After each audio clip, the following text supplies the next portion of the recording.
Hello, everyone.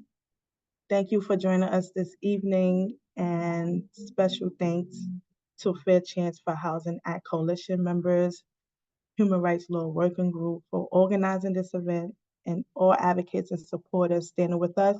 My name is Nyla, and I will be the MC, and Chaplain Dr. Victoria A. Phillips will be the co-MC, who will also speak and provide closing remarks for the virtual town hall, United We Fight, Defend Human Rights. We are gathered here this evening urging Mayor Adams to provide $18 million in funding for the City Commission on Human Rights in the city's final budget for fiscal year 2025. This commission, known as CCHR, is critical for New Yorkers to fight injustice and ensure that no one is above the law. CCHR enforces New York City's human rights law, but unfortunately, the commission has been chronically underfunded and is currently unable to fully meet its mandate to protect New Yorkers from discrimination. We need the mayor to invest enough resources in CCHR for it to do its job effectively. A little introduction about myself.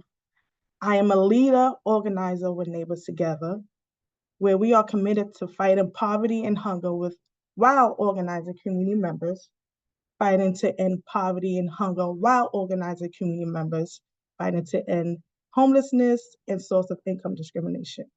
I'm also a Leader Collective alumni at Unlock NYC, a mother, a college graduate, and a voucher holder who was discriminated against because of my source of income to pay rent. So this issue is personal to me because I was housed and received justice through the intervention of CCHR. And I know for personal experience that CCHR can fight injustice and hold back actors accountable.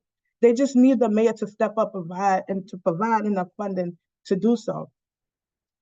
We also aim to utilize this virtual town hall to inspire and educate communities about protected classes under the NYC human rights law. In alignment with June being Pride Month and the Juneteenth holiday, we will share stories from advocates within the LGBTQIA plus community, shed light on systemic racism, homelessness, source of income discrimination, and the intersectionality of issues our communities are confronting. So with that being said, our panelists tonight includes the Fair Chance for Housing Act Coalition, Unlock NYC, and a member from Human Rights Law Working Group, speaking on the need for funding and resources to combat discrimination in NYC. So without further ado, I'm happy to announce our first speaker, Hilton and Rev Jr. from Fair Chance for Housing Act Coalition, where he will share his personal housing journey. Go ahead, Hilton. Good evening, everyone. My name is Hilton N. Webb Jr., and my journey to this Zoom began on November 13th, 1989, when I was convicted of a crime I did not commit and served 27 years, 9 months, and 3 days. When I got out in July of 2017, I was sent to the men's shelter at Bellevue on 30th Street by the Department of Correctional Services. And I won't go into the horrific details of that my one night stay. But it was enough to say that after one night in that hellish environment, I knew that living on the street, preferably in a nice box, would be more conducive to my continued good health than returning to the shelter system. Fortunately, I was connected with the Fortune Society, and they secured me a place in Far Rockaway, which was nice, but which is also 2 hours away from everywhere I wanted to be. Eventually, I was able to move into the Fortune Society's transitional housing, colloquially known as the Castle.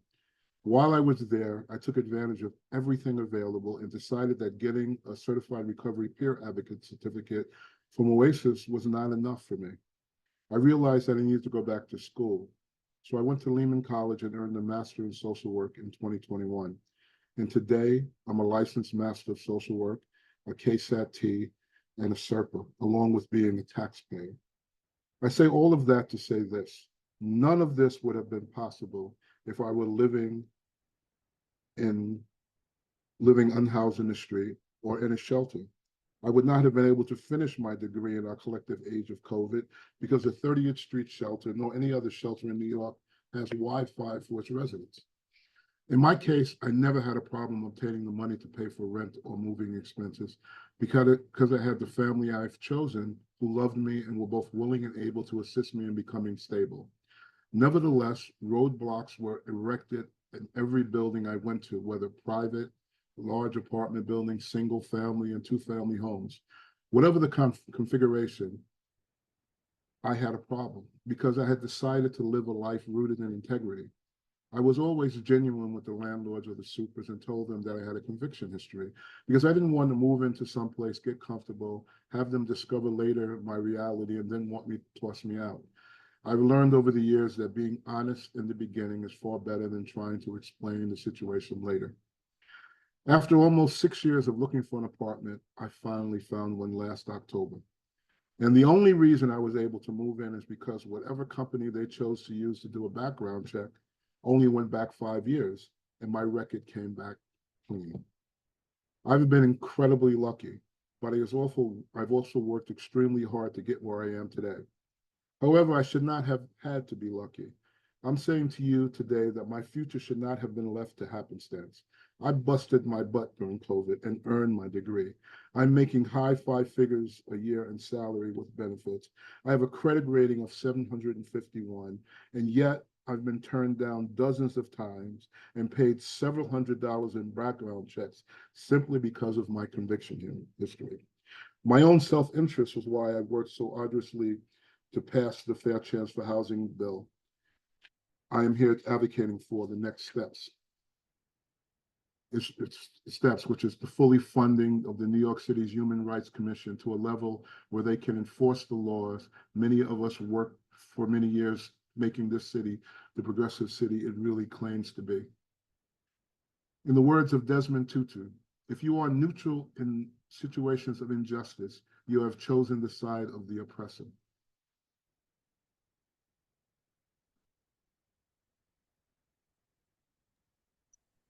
Thank you, Hilton, for so much for sharing your story. I can, okay, I'm sorry. Yeah, thank you so much for sharing your story. I commend you on your dedication and continue to fight for your self-interest and going back to school, and also continue and advocating for, injustices for us, employment, housing, and all those in between. And this is why, Hilton's story highlights the way that racism affects our everyday lives. And he also highlight how being housed can make thriving communities. With that being said, we see discrimination, in higher incarceration rates, harsher sentencing for Black and Latino individuals, policing in concentrated community neighborhoods, healthcare and environmental disparities, racial disparities in education, and housing discrimination. Juneteenth marks the end of slavery for African Americans, but we all know that systemic racism is alive and well.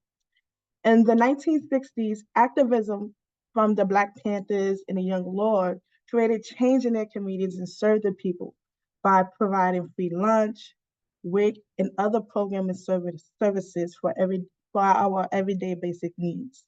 We have to keep fighting injustice and inequality and for an end to discrimination. Mayor Adams, serve New Yorkers by funding Commission on Human Rights. As we continue to uplift community voices, next we have Nicole Lanice Jock from Unlock NYC to share her story on source of income discrimination. Go ahead, Nicole. Hi, excuse me. Good evening. My name is Nicole Lanice Jock. I'm a part of Unlock NYC's Leadership Collective. Unlock NYC is a nonprofit that assists voucher holders who have faced discrimination based on their source of income. Additionally, Unlock NYC collaborates with legislators and advocates to uphold fair housing rights for individuals. I'm here today to give my testimony on how budget cuts contributed to my homelessness. In the winter of 2022, I received my CityFEPS voucher to assist me with future rent. From the winter of 2022 into the summer of 2023, I viewed and applied to dozens of apartments throughout New York City. Unfortunately, during my search, I experienced a lot of discrimination because I was a voucher recipient. However, after discovering Unlock NYC, I was able to, I'm so sorry, one second, I'm so sorry. I went too far, so sorry, y'all. However, after discovering Unlock NYC, I was able to report people through their platform. Then on January 30th, 2023, I was contacted by CCHR's Law Enforcement Bureau, stating that I would receive an appointment. At this point, I wasn't aware of the staffing shortage at CCHR. However, it wasn't until April of 2023 that I received an email about it in person being scheduled for August of 2023. Once I met with an attorney, I was given two options. One was a pre-complaint intervention, which aimed to secure a comparable apartment. The other option was for them to draft up a complaint on my behalf. Initially, I chose the pre-complaint intervention, but unfortunately it didn't work out. So a complaint was filed. At first, the LEB attorney assigned to me was responsive and stayed in touch. However, after my complaint was signed and notarized in November of 2023, I didn't receive any communication until March of 2024. It has been almost a year and a half since I first reported voucher discrimination to CCHR, and I still remain unhoused. I've stayed in shelters, medical respite centers, and couch surfed with friends, and had my life and health upended by grueling housing search. This predicament is unfair and avoidable. I firmly believe that if CCHR had a larger budget and more staff with better wages, this entity would be able to mitigate clients before their statute of limitation elapsed. Since that's not the case, some agents and landlords will continue to discriminate against voucher holders. It's imperative not to cut budgets from city entities that are supposed to be the backbone of New Yorkers' human rights. It costs more to have a client in a shelter system than for them to have their own apartments. Please take a stance against budget cuts that contribute to homelessness in New York City. To this day, I haven't been able to recover mentally, physically, emotionally, and financially because justice wasn't served. However, back in March of 2024, I had the opportunity to speak about my experience and listen to the commission pat themselves on the back at the commission's of human rights budget hearing. Pardon me. It was disingenuous and disheartening to hear the commission's testimony. It's impossible for the commission to assist New Yorkers when they're underfunded and understaffed. No one can do more with less. In closing, I would like for everyone to remember that, quote, people's lives are ruined without a place to call home, end quote, by Matthew Desmond. And I quote, housing is absolutely essential in the human flourishing. Without stable shelter, it all falls apart, end quote. That's Matthew Desmond also. Thank you.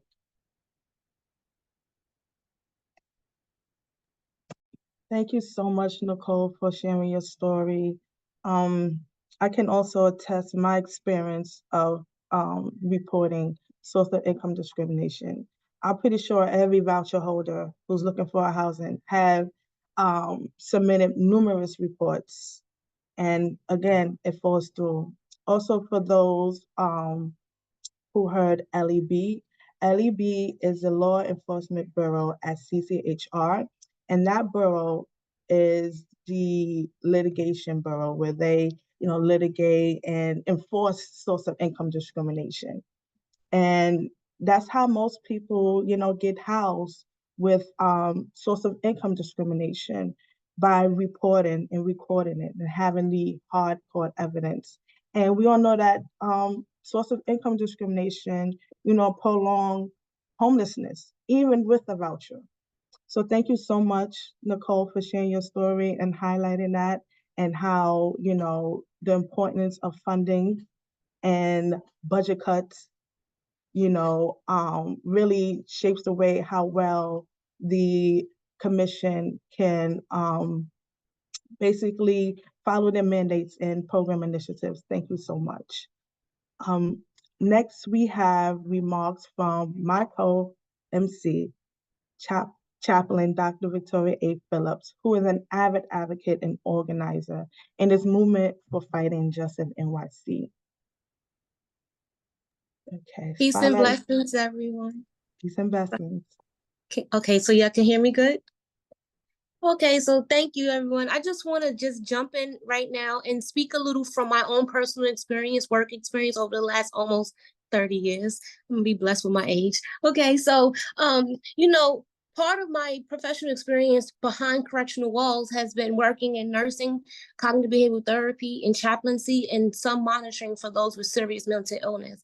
And on the outside of the correctional walls with the same population, I've actually worked in SROs, MICA shelters, and some youth facilities and group homes. And I say that for a reason. That lays the foundation of why I'm asking everyone on this call to truly hear the facts that I'm about to lay out. When we talk about incarceration in New York City, right now in Rikers Island, over 50% of the population have a mental health concern. Our community members, our family members, sometimes even ourselves. I'm speaking about us. It's never us versus them. It's always an inclusion in my conversations. We're a community. And I'll take it a step further to say that in the women facility, Rosie's, for the women and non-gender conforming population in incarceration, that number jumps to over 80%. Staggering, right? That have some form of mental health concern. And I say that because just stay right in Rosie's right now, over 70% of the population go into incarceration being the primary caregiver in their household. So I want you to think, what happens to a household? What's the domino effect when the primary caregiver is incarcerated? People don't often think about that because that might mean a child is left to what? Be placed in the system, in foster care, where we know 1 out of 5 children in foster care will later end up with a conviction of their own. That might mean that an elderly parent or a loved one who depended on that person now might have to be placed in some type of other system, nursing home, because the foundation is incarcerated. And so upon return to the community, what does that look like for a primary caregiver? How does one reestablish themselves? When we speak of family reunification, how does a parent reestablish themselves in their child's life without proper and solid housing? Housing is a human right, everyone. And so I want you to truly listen to everyone's story on this call this evening, because it is truly key on why the commission must be properly funded. We need accountability and we need transparency across the board because our communities are hurting in so many different ways, so many ways that we are impacted on a daily basis. I could go on and on for days with facts and stats, but I know there's so much more. So Nyla, I'll kick it back to you. Peace and blessings. Thank you so much, Dr. V, for adding mental health, how that impacts housing, stability, especially our kids, the education, and then, the domino effect of how it, of the household, education. And then that's what leads to my conversation when I speak about education disparities, where that kids in minority neighborhoods are high rates of getting suspended. And then also is the public school to prison pipeline, okay? This is what really our community, us and others as well, are impacted by. And also housing, as Dr. V has said, is a human right, and we are here to fight all the way through and through. With that being said, I would like to kick it over to Cristobal Gutierrez, who is a lead attorney at the Workplace Justice Project of Make the Road New York and a member of Housing Rights Working Law Group. Take it away, Cristobal. Thank you, Nyla. Hi, everyone. My name is Cristobal Gutierrez. I'm an attorney at Make the Road New York. For those of you who don't know what Make the Road is, we're worker centers. We have 27,000 low-income members, and we have 5 offices located, 3 in the city and 2 in one in Westchester and 1 in Long Island. Make the Road is a part of the Human Rights Law Working Group. We are a coalition of advocates that are here to advocate for the New York City Human Rights Law, which is the strongest in the country, reflecting our culture of tolerance and equity. Despite the people's strong will to expand protections under the law, the city has left the commission in crisis, and funding has been slashed, and staff headcounts have been dwindled since the pandemic. Just a number, in 2018, the Law Enforcement Bureau, the commission enforcement arm, had nearly 50 staff attorneys and 13 supervising attorneys, so 63 attorneys. Today, it only has 26. The capacity strain at the commission has a direct impact on the lives of New Yorkers of color and low income. The current wait time, for example, for an intake appointment is up to 6 months. Sometimes the statute of limitation runs out at a year, so you're losing half a year just waiting. Our community includes low-wage immigrant workers, many of whom are undocumented and depend on having a strong commission. I have seen firsthand how frightening it is for undocumented immigrants to report unlawful discrimination, like sexual harassment, and how important it is to have a fully staffed commission that is able to timely respond to complaints or violations.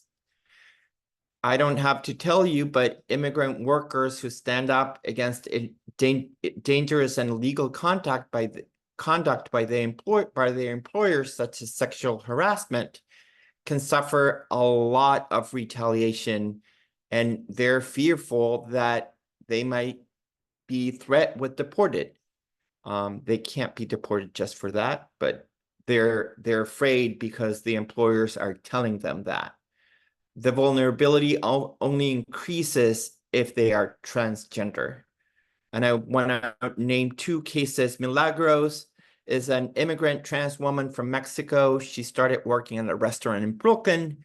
She was excited because she was interested in learning about the trade. The excitement quickly faded when her employer started to taunt her, bully her, and name-calling her donkey, trash, dumb, lazy, and worse. The employer probed into Milagros' personal life and cast disapproval on her gender transition decisions. For example, her employer told Milagros that if she started hormone therapy, she would seem ugly and masculine. And if she had gender-affirming surgery, she would be awful to look at. Milagros attempted to leave the employer, but she convinced her to stay because she threatened her that no one else would hire a trans woman.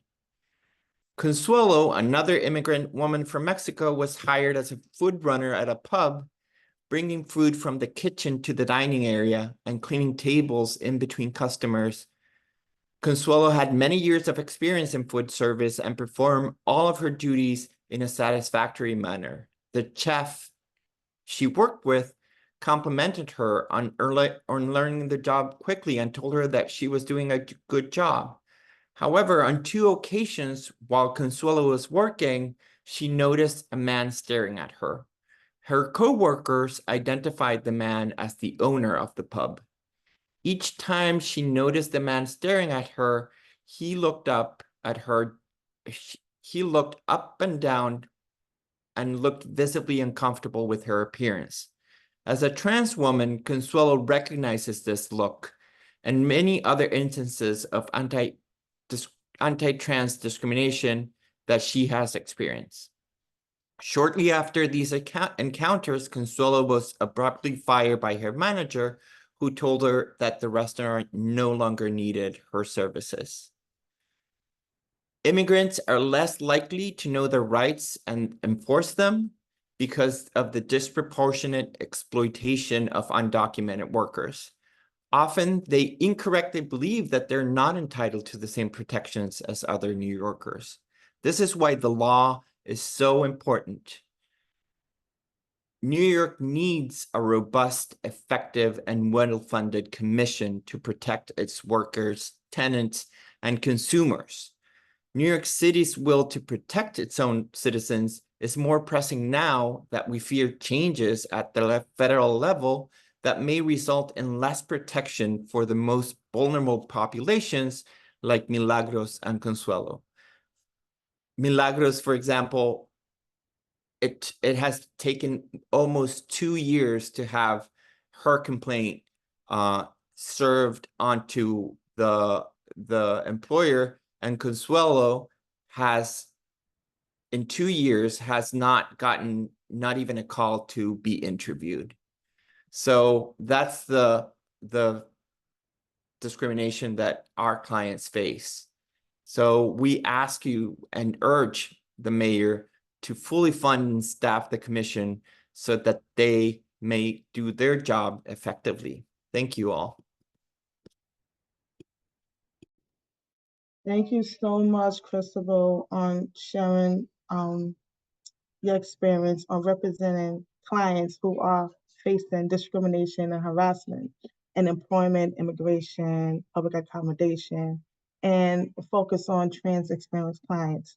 And as I agree, without a fully, staff commission, there's no way that Commissioner of Human Rights, also known as CCHR, could enforce discrimination and harassment in New York City.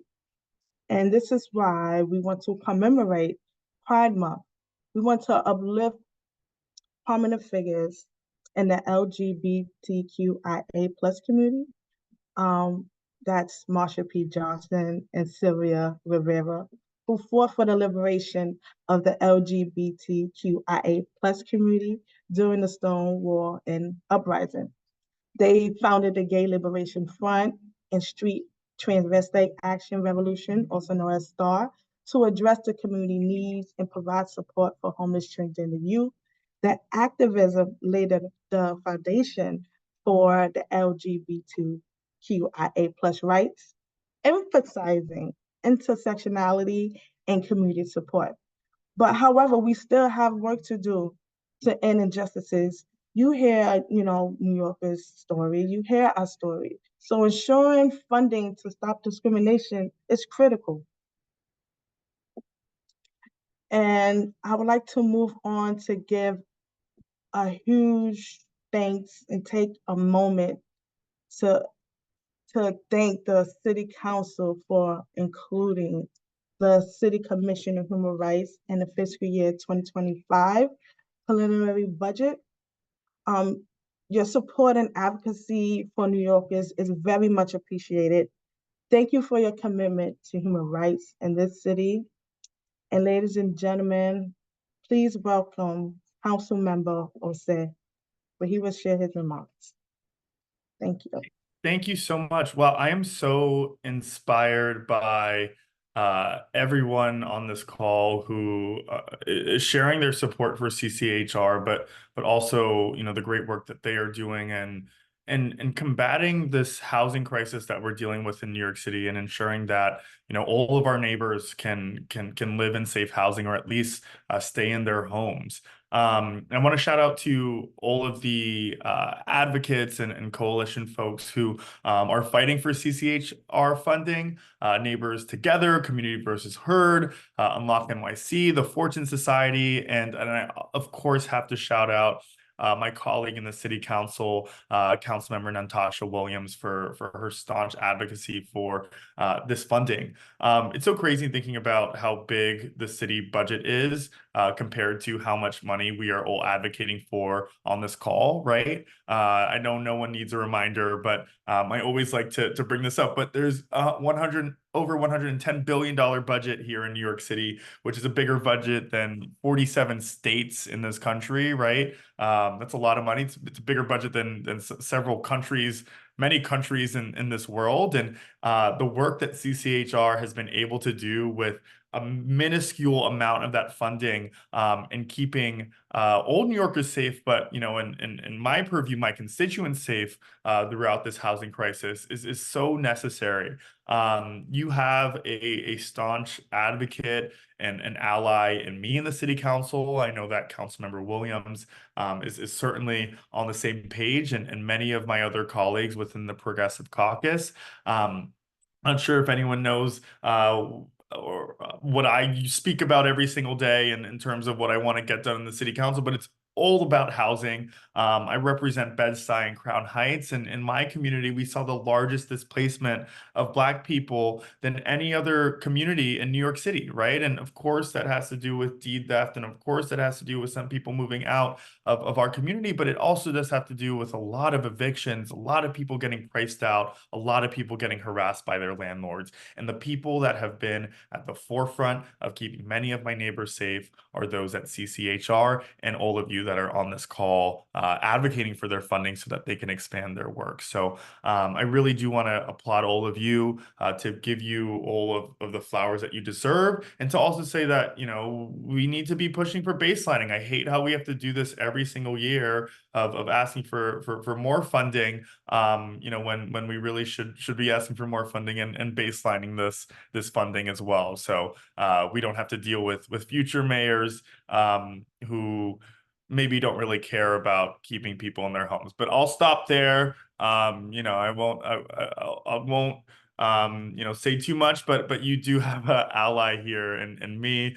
I'm very loud and I want to be loud for you all in making sure that our communities are safe and so that housing is truly a human right. So thank you so much for having me on this evening.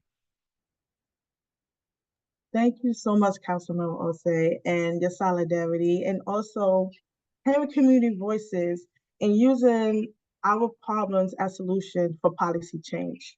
And that's the only way that, you know, fighting for injustices will get, you know, solved. And again, thank you so for your support.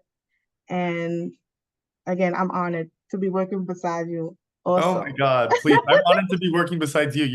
You're killing it on this call and killing it every single day in this fight. So Thank Can you I so jump much. in here real quick? Because y'all killing it. But I want to say something. I'm I appreciate you bringing up the stats for Brooklyn, right? Because so often people just skip over it or they speak about gentrification without speaking about the displacement.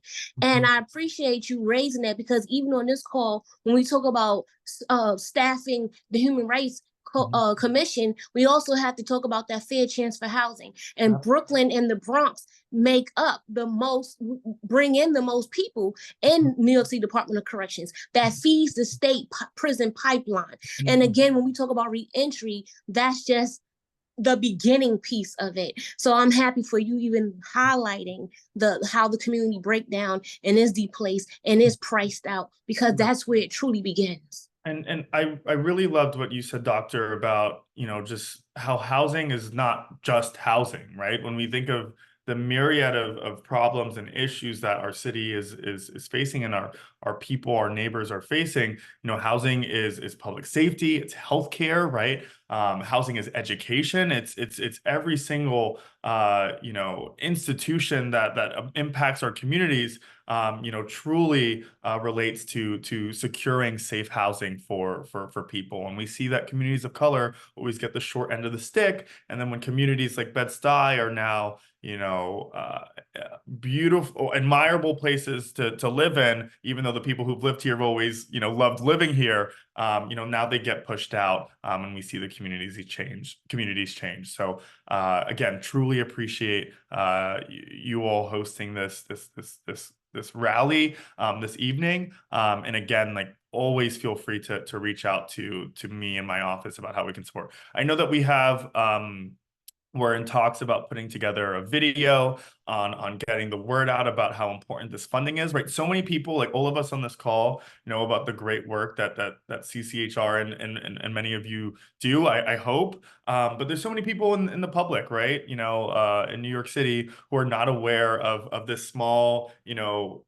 bucket of money that can impact their lives and the lives of the people around them. So we're hoping to get the word out so that we can increase some more public pressure, and make sure that this funding increases not only this year, but in future years, and so that we can see some baselining too. Perfect. Thank you so much. Thank you. You're welcome. So as you all heard, discrimination is intersectional. Many people experience discrimination against multiple aspects of their identity. Nationwide, half of voucher holders are Black and 1 in 5 are Hispanic and Latinx. In addition to being a racial justice issue, source of income discrimination also disproportionately impacts women, the elderly, and the disabled. Curbing discrimination is critical to ensure equal access for all New Yorkers. As some of you are fully aware, NYCHA Section 8 has opened its waitlist. According to the Furman Center, only 54% of NYCHA voucher holders are able to find housing. And you may ask why. And that's because there's a limit on the amount of time Section 8 voucher holders have to find housing, And they experience so much source of income discrimination that they can't find housing in time and lose their voucher. So then that ends up to being homeless all over again. It's like a cycle. Along with Nicole sharing her story due to the lack of staff at CCHR. It's just a cycle that perpetuates, due to the lack of staff resource and of course, what Councilmember Osei said, baseline funding.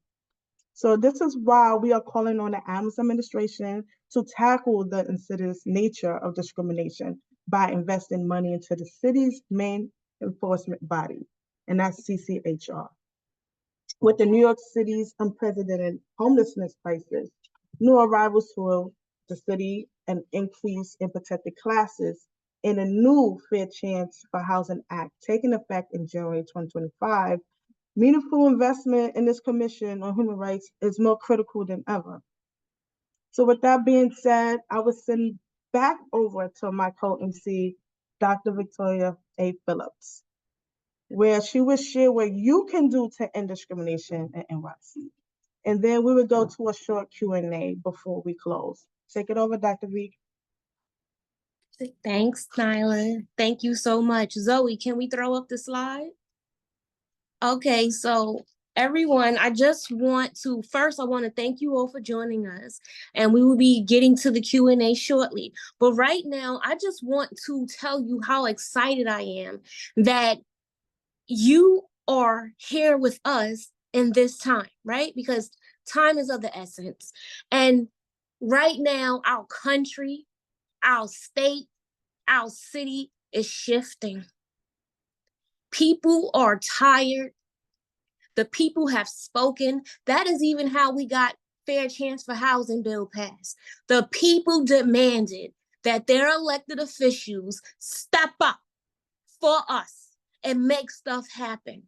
And so right now, I'm asking all of you on this call to look at the slide, to see the information that might be in the chat, and click on the links that will take you to find out who your elected officials are. We need you to learn who your council member is. I'm going to say take it even a step further and really get to understand who all your elected officials in your district are. But right now, to make sure that the Human Rights Commission is properly, adequately funded, so that we can make sure accountability is no longer just a hashtag, but is a reality in New York City, so that we can make sure that, see, what you don't understand is Human Rights Commission needs funding to get stuff done. Our mayor likes to say, get stuff done. So now we need us to unite as a community, build community, and enforce our elected officials to put that pressure on the mayor to keep his word. Because getting stuff done isn't easy. Getting stuff done doesn't occur overnight. It takes dedication. It takes hard work. It takes people speaking up even when they're tired of doing so, and making sure that the people that we put in office show up for us. Who's ready to get housing? Who's ready to have their loved one have housing? Who's ready to get their cousin off their couch? Come on, I know I'm not the only one with these who's readies. It takes all of us working together, and you might not need this right now, but take a screenshot of it, because I bet you when you walk out your house, you'll know somebody who does. If you go through your call log, you'll know somebody you could send this to. It's going to take all of us to house each other. We are on domestic soil, and when I tell you as an Army brat, I wholeheartedly believe in taking action and fighting for what we always like to say: justice, equality, liberty, equity for all. The time is now to make that happen. You've heard some of the reasons why the commission should be properly funded tonight. And in hearing others' personal truth, I am sure somewhere in there, something connected to you. I am sure something reminded you of someone in your community's story, if not yours. And then that is the case, take a screenshot. If that is the case, look up your council member so that you could speak for your neighbor. Look up your council member so that you could reach out, because you might not meet the Human Rights Commission today, but you never know about tomorrow. And for those of you who think, well, I'm not disabled, well, I don't have all these other issues. At 35 years old, 3 weeks after my 35th birthday, I ended up having emergency brain surgery. I live with invisible disabilities. You never know the hour of the day your life or situation can change. I've been in the fire before. You never know if you're going to come home and be burnt out. You never know the reason you might be arrested. 1 out of 4 women in Rosie's right now go into incarceration being the survivor of sexual assault. You don't know anyone's story coming home and why they need housing. You just know housing is a human right. Nyla, back to you. That was very moving. And I know people, of course, in my community, myself, who never thought that I would be, homeless, facing any housing insecurity, especially with children. Myself, I was, employed at my job. I was at my job for 10 years, where that I had complications in my pregnancy. And it wasn't noted by the doctor, it just happened. And I had to deliver my daughter prematurely, not knowing what her health would be like or anything. I was just hopeful. But however, within 6 months, I'm sorry, not 6 months. I had her at 6 months, but however, she stayed in the NICU for 81 days. And of course, that was hard for me, mentally and emotionally. Like, I don't know what the next day would be. And also, I had my son with me. So when they told me that, my daughter's able to go home, and all the doctors, the oxygen tanks and everything that she may need to thrive, and all, everything that she may need to thrive. And that's when the doctor suggested, like, I don't think you're able to go back to work. This is a lot for you. And being that, I'm the only one in my family who dealt with, you know, delivering a baby prematurely. And, I was basically alone. I mean, they tried, but I was basically alone. And then that ended up with, my partner and I having financial issues, which resulted to domestic violence. And, whatever I had to leave. I couldn't stay there. I couldn't stay there with my kids. Mentally, I have to be strong for my kid. My father always told me, if mommy ain't right, the kids ain't right. So I did what was necessary. And wow. But and that's when during the time my daughter is thriving now, she's 7. And during that time when she was able to, go back to school, following doctor's orders, less doctor's appointment, that's when, I was looking for a community so I could, bond with and share my story with where I could get help. And with the help of course, community organizations, with Neighbors Together, educating me on my rights, because I did receive a voucher for housing. And with that being said, like, with being empowered and having knowledge and knowing your rights, I was able to, organize with Neighbors Together, be a member, and fighting for, source of income discrimination, increasing the size of it. Like, we've been fighting for, CCHR since 2019. And from then on, as you heard from other people who are advocates, we started from somewhere, and our situation had motivated us. It made us, persevere in our situation to actually go study, what we went to school for, to actually be the decision makers. and the policies to, create changes in our community and help our neighbor. So with that being said, I hope you, take our stories, share others about what's going on for us, source of income discrimination, housing insecurity, what that look like. And, contact your council members, okay? They're here to serve us, serve the people, okay? So again, reach out to your council members. And yeah, so I'm sorry. So with that being said, I'm going to pivot to Q&A. So we have our first question. What does the Fair Chance for Housing Act do? Anyone from the coalition want to respond? You have the floor. I thought our brother Hilton from the steering committee might want to jump on that, since his story was definitely about this bill. Yeah, the Fair Chance for Housing bill removes background checks from the formerly incarcerated from anyone. I mean, they're all carve-outs, but of 3 years for a felony and 1 year for a misdemeanor. But it allows a person who's financially stable to be able to vie for an apartment equally with people who don't have conviction records. Because without having a safe place to put your head, you don't have a life. You can't do anything further. As Dr. V mentioned, you have women coming out of incarceration and they're the head of the family. If they can't house, their children aren't housed. So it's not just one person, it's all the ancillary people that are attached to it. So, I had the financial ability to move and pay for it. And I still couldn't find a place because of a conviction for a crime I didn't even commit.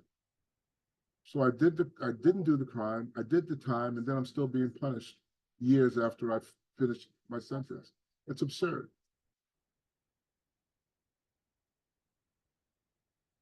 Hope I answered the question. Yes, you did. And I want to wrap it up, Nyla, and say that on top of what everything Hilton just said, in basic terms, I feel like Fair Chance for Housing Act makes the city stop being hypocrites and hold people accountable, landlords to be exact. Yes, and brokers. And we have one more question. And the question is, what should I do if I think I've been discriminated against? Okay, discriminated against how? Housing, based on your gender identity. Well, if it's housing, what you can do is, of course, record it. What you can do is, if you've been speaking with, in contact with a broker or landlord through like Street Easy, text messaging, emails, screenshot it. And also you can report it by using Unlock NYC reporting tool.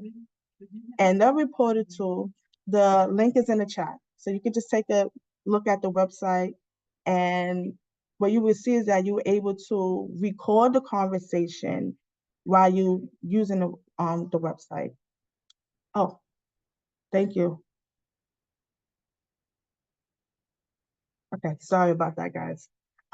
So as you submitted your report, you're able to either upload screenshots of the conversation, far as, if you feel like you've been discriminated against, far as ghosting once you mention your voucher, or, if you have pets or kids, you can screenshot the conversation as evidence. You could record it as well. There's another option where you could upload recordings of the conversation. And then once you submit your report, someone from Unlock team will contact you just to get clarity of, the whole situation for as you contacting landlord or broker about discrimination. And then from then on, once you have sufficient evidence, they will send it over to CCHR. And CCHR, of course, we have been fighting for funding, and they would take it over from there. Anyone else want to chime in? Cristobal, anyone else? I want to chime in before Chris.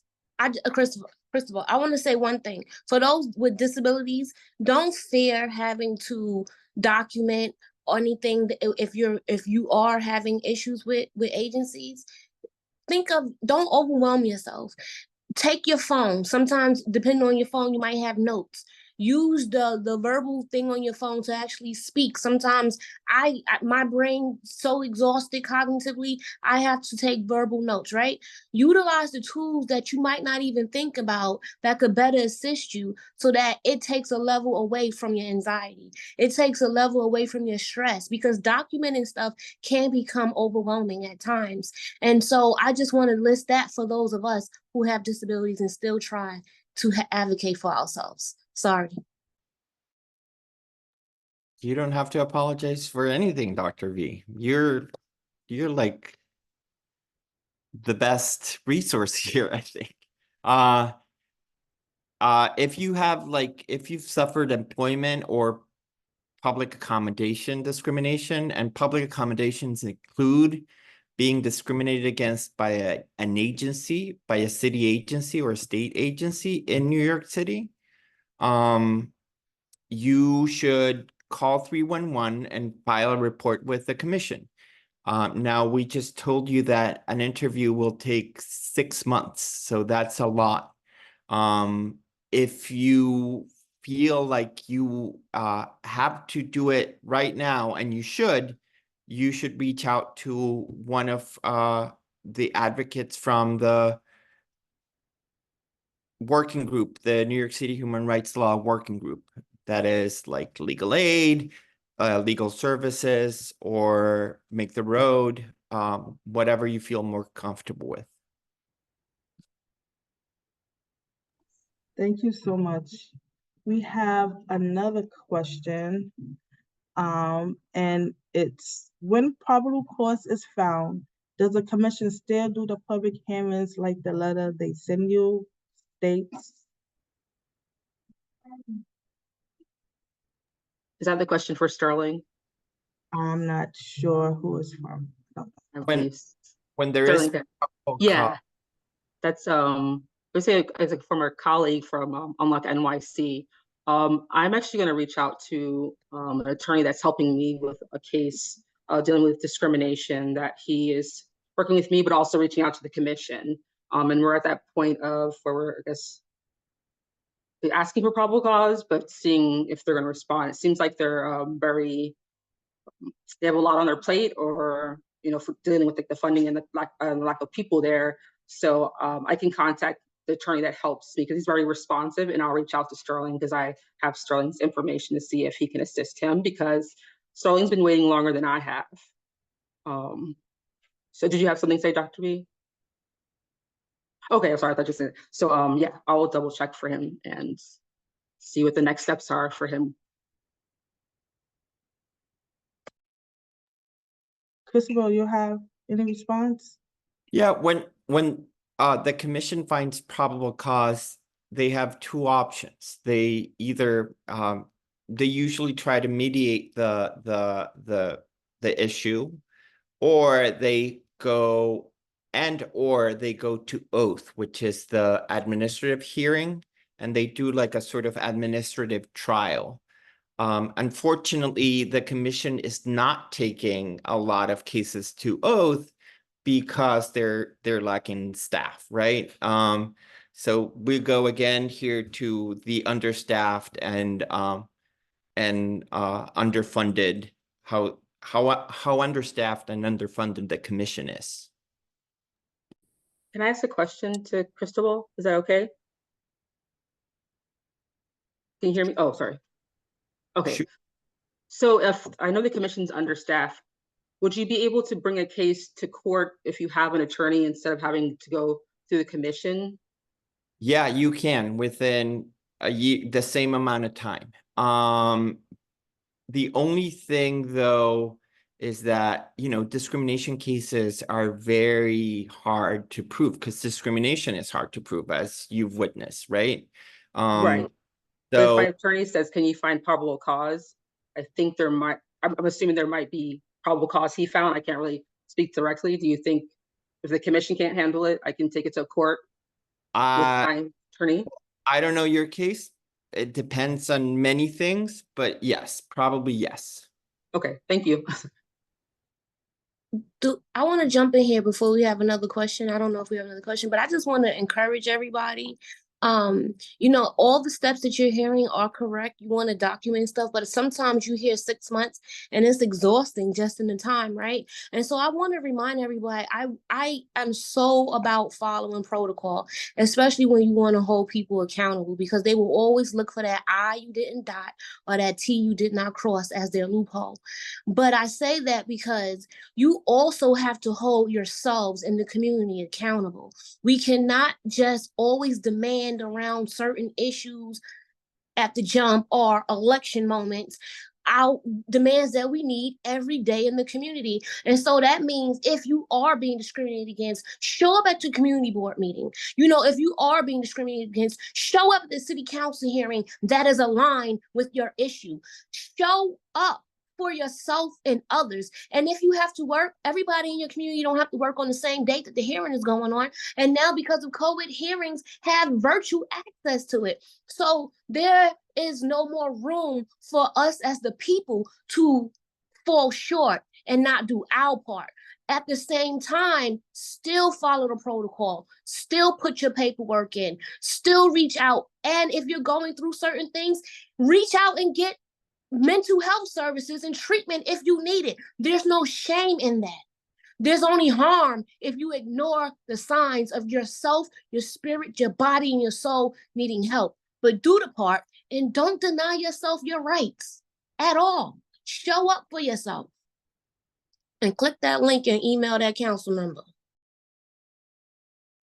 Thank you so much, Chaplain Dr. Victoria Phillips. We are at time. We have no Q&A at this time.